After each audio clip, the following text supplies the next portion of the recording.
All right, we've got a 67 car that's been documented by Jerry McNeish as a real 427 Yenko conversion from 1967.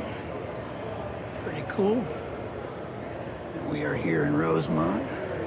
It's Christmas time. But again, this is the kind of stuff that people come to MCACN just to go crazy over. Now, obviously, this car is not restored. And I'm assuming it was a factory RS, but who knows? Our factory Z28 rather, and it's RS front end on it. Let's see what other documentation there is.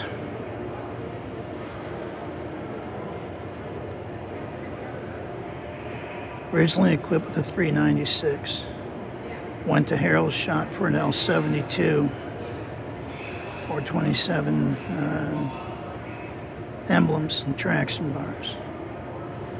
Documentation came from both Yenko as well as the Dick Harrell invoice. That's a pretty cool deal right there.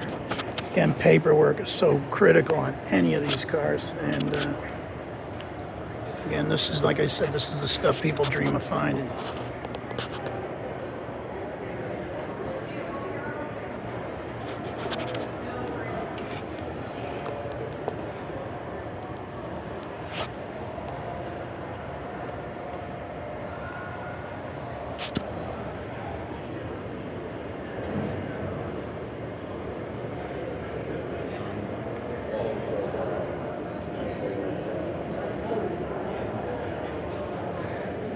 And again, through SPAN and through the Stinger program Yenko had done in 1966, he already had a dealership organization ready for these 427 conversions.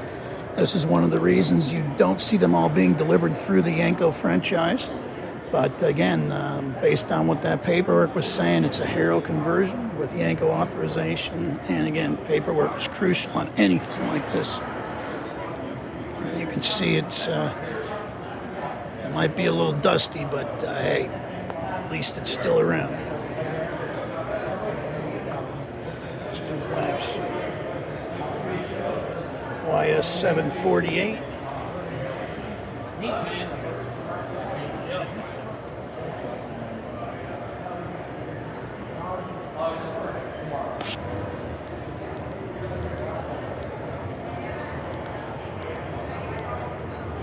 So it's getting a lot of attention here in Rosemont. But again, very difficult to find any 67 Camaro where there's provenance. The fact that there's both provenance from Yenko and from the Dick Harrell people is pretty incredible.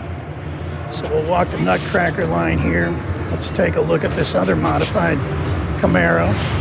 Again, so I don't know if that was a factory Z28. Couldn't have been if it was delivered with the 396 L78 motor in it. Again, I don't know if this is an ex-pro stock car. No paperwork on it. Obviously hung up wet.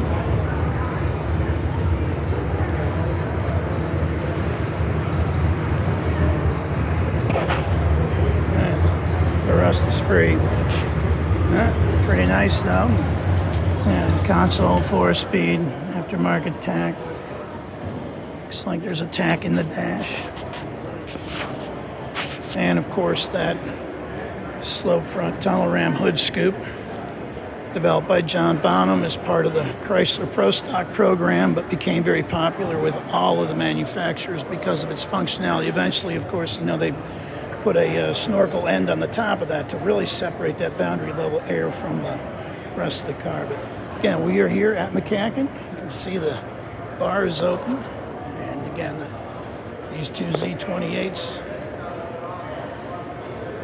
that are not really Z28s, pretty popular cars. So, and this is Stunkerton. We will be back.